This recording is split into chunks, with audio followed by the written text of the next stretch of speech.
Welcome back to the Hot 7 Nightly News.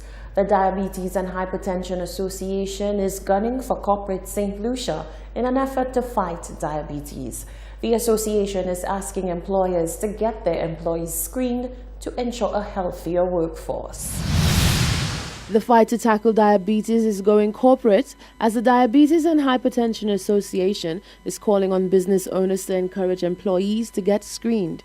Andrew Felix, who is the president of the Diabetes and Hypertension Association, said doctors and medical industries are growing increasingly concerned with the high number of cases of diabetes, eye problems, feet problems, and other issues associated with the non-communicable diseases. Over the last 6 months, he said, the association has upgraded its screening process from doing blood sugar tests through finger pricking and blood pressure tests to height, weight, and BMI checks, as well as urine tests. The reason we're doing urine testing is because large amounts of glucose in your urine is a sign of potential diabetes. So if you've got a lot of glucose in your urine, you could be one of those individuals who are pre-diabetic. Abnormalities indicated in your urine is also an indication that you may have a kidney disorder as well. So if that's an indication, then we'll say to you, go and see your GP for further tests as well. Now, that's us and what we do in terms of screening and how we've upgraded our screening processes. But one of the things that we're advocating for now is more organizations to come on board with us. We have some great organizations at the moment, but we need more and we want more because the escalating levels of diabetes are too much for the health system in St. Lucia and throughout the Caribbean to sustain. Client Services representative Claudine Mathre said whilst a number of businesses and organizations have come on board, including their biggest company Lucelec, to ensure that their employees are screened regularly, when it comes to the topic, the more who join in, the merrier. We want to say to the corporate companies outside, use Lucelec as an example and come on board because they do screening every quarter for their employees, and I think I really want to applaud them for doing that for so many years. But we have Eastern Caribbean Supreme Court.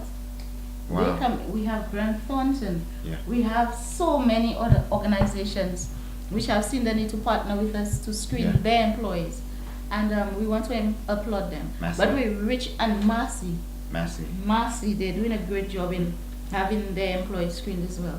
But we want to reach out to corporate St. Lucia and say, join the bandwagon. A healthier workforce. It's a more productive workforce. More productive workforce. Correct. And the healthier you have your staff, less sick days. Yeah. Persons cannot come to work for whatever reason.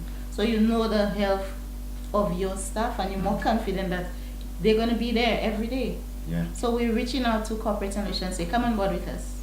Join us, screen for your staff members because it's all going to be good for you at the end. St. Lucia currently has the world's highest rate of diabetes. Reporting for Hot 7 News, I'm Rochelle Gonzalez. The Department of Infrastructure, Ports and Energy is alerting the motoring and pedestrian public of the commencement of its road markings program from Grosley to Castries. The aim is to improve road safety. More in this report from the Communications Unit of the Ministry of Infrastructure. The road markings program commenced on Sunday, March 10th and is scheduled to be rolled out along the John Compton Highway from Castries to Grosley, the western section of Jeremy Street, Paynear to Bridge Street, Manuel Street, Inner Relief Road, and ending at the Bonanza roundabout. The initiative will enhance all edge and center lines, all lane and directional arrows, all hatch lines, and pedestrian crossings. Civil engineer in the Department of Infrastructure, Mr. Sherman Sylvester, says the aim is to improve road safety for all commuters, cognizant that road markings give important information and instructions to the motorists and drivers about vehicle positioning, road alignment, and other vital road information. The markings of the road will be directing motorists and pedestrians on how to use the roads adequately and safely. If everyone follows the markings that are on the road, then everyone will be able to get to their destination safely. Enhancing road safety remains a top priority for the Department of Infrastructure. One initiative at a time, the aim is to ensure the daily commute is a lot safer for motorists and pedestrians alike. The objective is to help improve road safety, that is by signage and by road markings. We've already done signage along the Castries-Grosley Highway West Coast and East Coast Road, Millennium Highway also. We're hoping to continue with the road safety project we have ongoing, that is encompassing West Coast Road and the Millennium Highway, and continue along also onto the East Coast Road. During the execution of the project, traffic will be reduced to one lane to allow for the markings of the edge and center lines. Motorists are encouraged to monitor and follow the various traffic signs that will be posted and abide by the instructions given by flaggers who will be on location and extend full cooperation. Yes, we are hoping to, well, weather permitting, to continue marking during the week and on the weekends. That is from Cash Trees to Groseley. We will be informing the public on a weekly basis via press release as to our exact locations. We will also have the directional signs, the caution signs and the cones on the road to direct persons accordingly, that is motorists and pedestrians, whilst the works are going on, to ensure that they are safe during the execution of the works. The Department of Infrastructure, Ports and Energy wishes to apologize for any inconvenience which may be caused as a result of the road works, but assures the public that these interventions are important as we continue implementing projects aimed at improving road safety. From the Communications Unit, this is Shannon Abon. The Tiger Tennis Club is gearing up to host the first Northwest Championship tennis competition for youth of all ages. The tournament is set to take place from the 14th to the 23rd of March at the tennis court in the Gardens, Castries. Key sponsor of the event is Northwest. Both institutions have highlighted the importance that such grassroots level developments have on the future of young players. Coach Ale took the opportunity to thank the key sponsor for coming on board and supporting youth in sports. There's been a lot in the making of this one. It's going to be our biggest one ever held in the Gardens because we are going to have so many junior players. We actually have a special development draw in this tournament of about 60 kids from 8 surrounding primary schools that are going to make up the red and orange ball divisions. So we're really proud of it, and then we still have another 40 players from the seniors. But we're really proud just to have a special development draw for this one. This is our first official one, and we are saying a very big thank you to Northwest and Mr. Bain here for actually putting his trust in us and investing in this tournament and also in what we do here with junior tennis. Chief Executive Officer of Northwest, Randall Bain, noted that initiatives like these go a long way in shaping and molding the future leaders of the nation. There's nothing like a sport that develops discipline, honor of competition, even the discipline of defeat. How do you deal with defeat? How do you do that in life? Sport condenses that very intensely, and that's no different from basketball to football and tennis, swimming, you name it.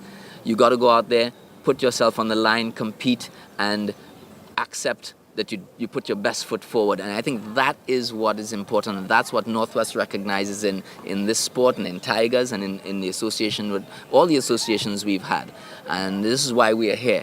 We are here because of youth development, and I think every country, and we're no different, it is so necessary that the private sector step up to the plate and get involved in efforts like this. A total of $8,000 was donated by Northwest, which will facilitate the hosting of the tournament, prizes, trophies, and other miscellaneous items needed for the matches. Stilt walkers from St. Lucia recently participated in a cultural exchange, joining counterparts from around the region for a showcase in Guadalupe Carnival. Dance instructor and Justice Kids band owner Barry George says it was an exciting learning experience for the young stilt walkers. The organization called Mokoflix Entertainment, which is based in Labre, one of the stilt walkers on the island, got an invitation for the Guadalupe Carnival through an organization called Association Anthurium. This is an organization in Guadeloupe that works with stilt walkers around the Caribbean, and for this year they were celebrating the 40th anniversary, and what they did was to bring together stilt walkers from various Caribbean islands, and of course St. Lucia had about 14 of his stilt walkers represented in that contingent. During that time the stilt walkers get to parade in 4 major carnivals. They parade in Port-à-Pitre, Basseterre, and so to the area I can't remember the name, but they did 4 major carnivals.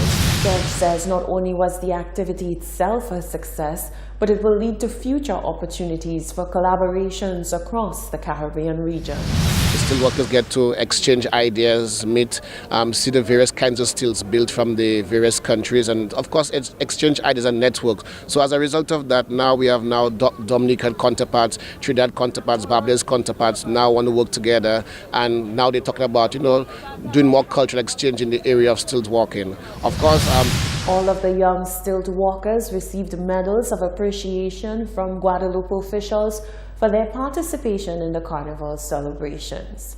This is the Hot 7 Nightly News. Up next, we have sports news with Tennyson Glasgow.